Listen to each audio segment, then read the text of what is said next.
Elijah Carter adjusted the knot of his navy blue tie, staring at his reflection in the small mirror mounted inside his office cubicle. At 32 years old, he had already made a name for himself as one of the most relentless investigative journalists in New York City. With a sharp jawline, deep brown eyes that held an unyielding curiosity, and a neatly trimmed beard, he exuded both confidence and focus. Born and raised in Brooklyn, Elijah had always been drawn to storytelling. As a child, he'd listen intently to the conversations at his grandmother's dinner table, absorbing stories about racial injustices, political scandals, and untold truths that the mainstream media often overlooked. That curiosity turned into a passion, and by the time he graduated from Columbia Journalism School, he had vowed to be the voice for the voiceless. Elijah was known for his fearlessness. His colleagues at Metro News 24 often joked that he had a nose for controversy, a gift that helped him uncover some of the city's biggest political scandals.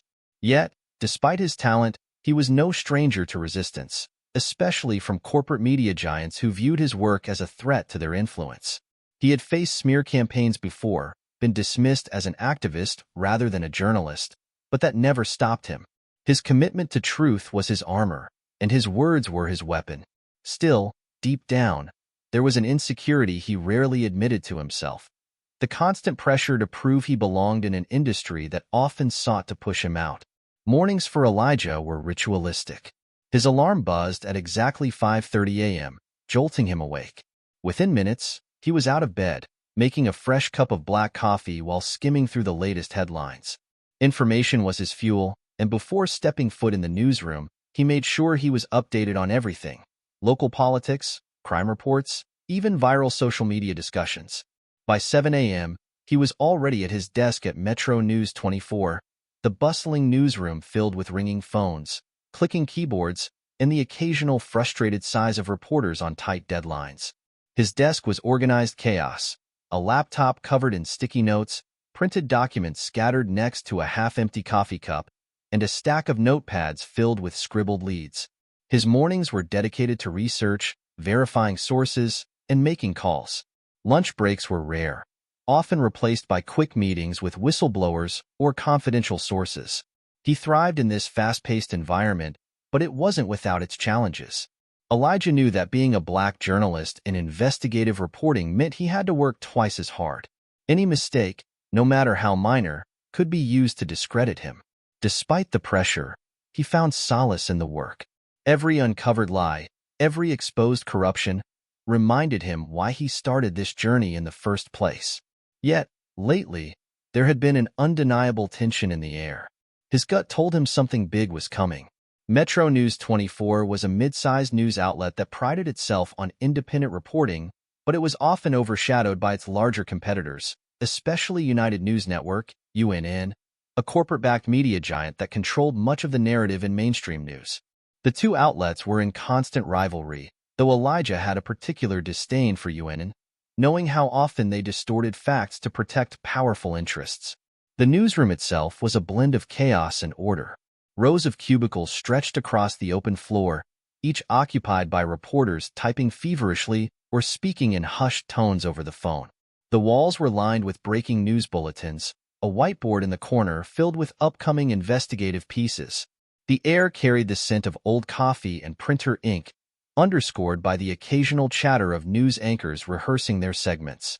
Elijah's office was a small glass-walled space at the far end of the room, filled with books on media ethics, stacks of case files, and a framed newspaper clipping from his first major exposé, one that had led to the resignation of a corrupt city official.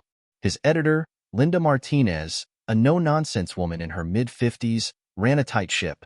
She believed in Elijah's instincts, but constantly reminded him of the risks. "You know they'll come for you, right?" she had said once, after one of his reports exposed police misconduct. He had nodded, unfazed. Let them. Yet, there was something different this time, a feeling he couldn't shake. A story was unfolding before him, one that was about to change everything. Elijah had been working on a lead for weeks now.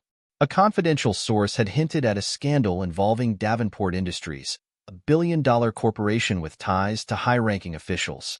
He had gathered documents, cross-referenced testimonies, and was now on the verge of confirming one of the biggest financial fraud cases in recent history. But something felt off. He had noticed unfamiliar cars parked outside his apartment recently. A few of his sources had suddenly gone silent. Even his emails had been flagged with unusual security alerts. Then, there was United News Network.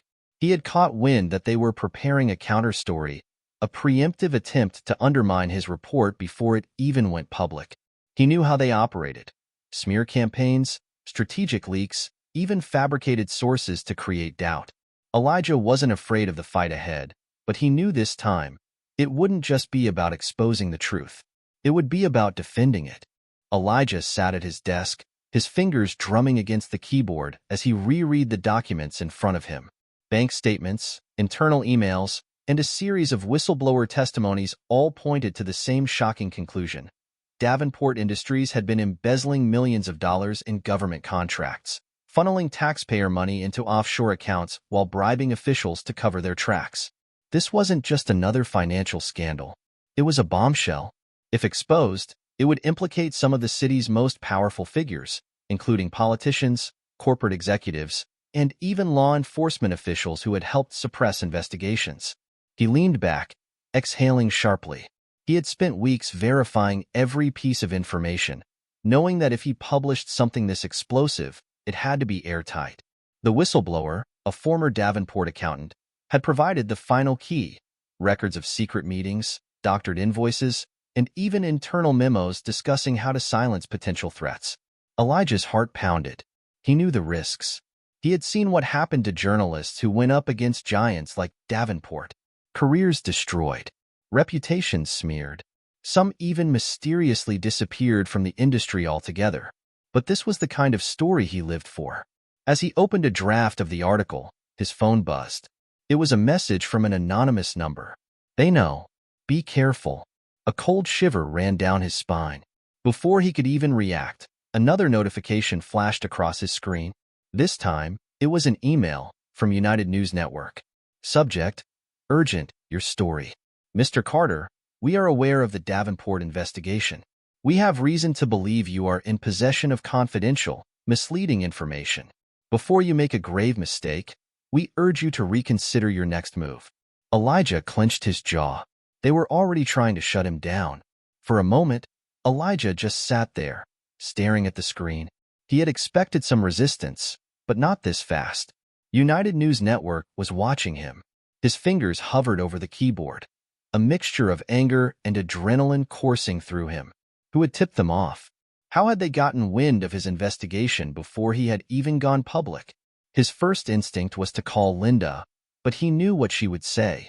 If they're trying to silence you, you're onto something big. Elijah took a deep breath, trying to suppress the gnawing unease creeping in. He had dealt with threats before: subtle warnings, aggressive phone calls, even veiled legal threats from powerful organizations. But this felt different. This wasn't just about suppressing a story. This was personal. Suddenly, his phone vibrated again. This time, a call. No caller ID. He hesitated before answering. Carter speaking. A distorted voice came through the line. "Drop the story, Elijah, or we'll drop you." The line went dead. Elijah's grip tightened around his phone. His pulse pounded in his ears. This wasn't just about journalism anymore. This was war. Elijah tried to shake off the unease as he stepped into the editorial meeting that afternoon. The newsroom felt different now, the usual hum of conversation feeling distant as his mind replayed the warning over and over. Linda stood at the front of the room, going over assignments for the week. When she reached Elijah's name, she looked up. "Carter, you're still moving forward with Davenport, correct?" Every eye in the room turned to him. He nodded. "Absolutely." A few murmurs rippled through the team. Some of his colleagues looked impressed. Others looked worried. Everyone knew what exposing a company like Davenport could mean. After the meeting, Linda pulled him aside. "I heard UNN is already sniffing around your story," she said, arms crossed. "They're going to come after you hard." "They already have," Elijah admitted, recounting the email, the anonymous message, and the phone call. Linda's expression darkened. "Elijah, listen to me. If you need to step back—" "No," he cut her off. "I'm not stepping back. If they're trying this hard to stop me, it means I'm on the right track. She studied him for a moment before nodding. Then we go all in. But watch your back. Elijah walked out of the office that evening feeling more determined than ever. He had spent his entire career fighting for the truth. He wasn't about to stop now. But deep down, he knew this was only the beginning. 2 days after the threatening call, Elijah found himself racing against time. He had been working late nights, meticulously assembling every piece of evidence to make sure his report was bulletproof. Every document, every whistleblower statement, he had checked and rechecked. But the opposition was moving faster than he expected. At 7:15 a.m., as he scrolled through his phone on the subway to work, his stomach twisted. United News Network had beaten him to the punch. Their morning broadcast featured a breaking news report about an unverified and misleading financial scandal targeting Davenport Industries. The anchor, a well-groomed man in his early 40s, stared straight into the camera, his voice laced with condescension. It has come to our attention that a certain journalist from a lesser-known network is attempting to push a false narrative against one of America's leading corporations. Davenport Industries has categorically denied all accusations, calling them baseless and politically motivated. Elijah gritted his teeth. They were framing him as a liar before his report even went live. By the time he reached the office, the fallout had begun. His inbox was flooded with emails, some from supporters urging him to push forward, others from anonymous sources warning him to back off. Twitter was ablaze with discussions, some users accusing him of being reckless, others rallying behind him. Then came the next blow. Linda stormed into his office, a printed document clenched in her hand. "Elijah, we have a problem." She tossed the paper onto his desk. It was a legal notice from Davenport's attorneys. Cease and desist. Elijah's hands curled into fists. "They're trying to shut me down." Linda exhaled sharply. "No, they're trying to destroy you." Tension filled the newsroom as reporters whispered about Elijah's predicament. Some admired his determination, but others feared the consequences. Marcus Reed, a fellow journalist and longtime friend, pulled him aside. "Man, this is getting ugly," he said in a low voice. "You know what UNN does to people who cross them?" "I know," Elijah admitted. "You sure you want to go through with this?" Marcus asked. "Because once you hit publish, they're not just coming after your story. They're coming after you." Elijah met his gaze, unwavering. "That's exactly why I have to." Not everyone was supportive. Rebecca Taylor, a senior political reporter at Metro News 24, wasn't convinced. "You're picking a fight with a corporation worth billions, Elijah. And you're doing it with nothing but your word." "And the evidence," he shot back. Rebecca sighed. "Evidence doesn't always win, Elijah. Power does." That was the problem. Davenport and UNN had power. He only had the truth. That night, Elijah sat alone in his apartment, staring at his laptop screen. The article was ready, every paragraph fact-checked, every claim substantiated. But for the first time in his career, he hesitated. Not out of fear for his reputation, not even for his job, but for his life. The memory of the anonymous call haunted him. "Drop the story, Elijah, or we'll drop you." What did that mean?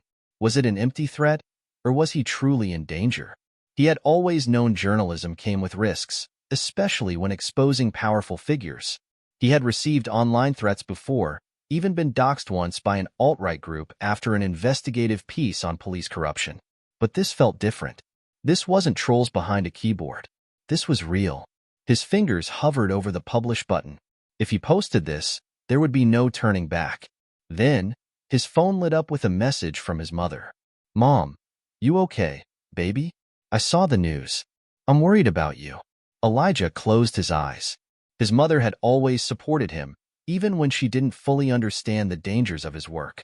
He had shielded her from most of it, never telling her about the threats or the harassment. But now, even she could see how high the stakes were. Was he putting his family in danger, too? For the first time, doubt crept in. What if he wasn't just risking his career? What if he was risking everything? Elijah was pulled from his thoughts by a loud ping. An encrypted email. His heartbeat quickened. He opened the email and saw a single attachment, a video file. His fingers trembled as he clicked play. A hidden camera recording appeared on his screen. The footage showed a Davenport executive in a private meeting with a high-ranking government official. The conversation was damning. Clear discussions about bribery, fraud, and covering their tracks. Elijah's breath caught in his throat. This was the final proof. His doubts vanished. The threats, the smear campaign, none of it mattered anymore. He had to publish this. He cracked his knuckles, took a deep breath, and hit publish. The truth was out. Now, all he could do was wait. The moment Elijah hit publish, the world shifted. Within minutes, his article began spreading. Social media lit up. Hashtags like hashtag Davenport Scandal and hashtag Expose the Corrupt trending within the hour. Thousands of people shared his story, some in outrage, others in disbelief. But the reaction wasn't just digital. By noon, major news networks were forced to acknowledge the bombshell report. Metro News 24 ran a segment highlighting the whistleblower testimonies and the damning video evidence Elijah had uncovered. Independent journalists praised him for his courage. But then, the pushback came. United News Network went on full attack mode. Their top anchors dismissed the report as a desperate attempt for attention from an underqualified journalist. They paraded so-called experts who debunked his findings, claiming the video evidence was fabricated and the whistleblowers were disgruntled former employees with an agenda. And then, the final blow. Davenport denied everything and announced they were suing both Elijah and Metro News 24 for defamation. Elijah watched the press conference from his office, his hands clenched into fists. "This is a blatant smear campaign," said Richard Calloway, CEO of Davenport Industries, standing before a row of microphones. "We will take legal action against these baseless claims and hold the responsible parties accountable." The room was silent. His colleagues exchanged nervous glances. A lawsuit like this could bankrupt the network. Elijah's career, his life, was on the line. Then, Linda spoke. "You did the right thing, Elijah. They're scared. That's why they're fighting so hard." But he knew what was coming next. If he thought the threats before were bad, the real war was about to begin. As the lawsuit loomed over him, Elijah received an unexpected call, this time, from someone inside UN. A hushed voice whispered through the phone. "Meet me tonight. Parking garage. Lower level. I have something you need to see." Elijah hesitated. It could be a trap. But if it was real, it could be the key to everything. At 11 p.m., he arrived at the location, his heart pounding. The garage was nearly empty, the dim lights casting eerie shadows. A figure emerged from the darkness. It was Michael Graves, a senior producer at UNN, a man who had spent years towing the company line. "What the hell is this about, Graves?" Elijah asked. Michael handed him a USB drive. "I can't stay long. But what you have on Davenport, it's only the tip of the iceberg." Elijah stared at him. "What do you mean?" Michael exhaled sharply. UNN isn't just covering for Davenport. They're in bed with them. Executives at UNN have been actively suppressing stories, feeding fake narratives to the public. The lawsuit? It's a smokescreen. They're trying to bury the real scandal before it blows up. Elijah's breath caught.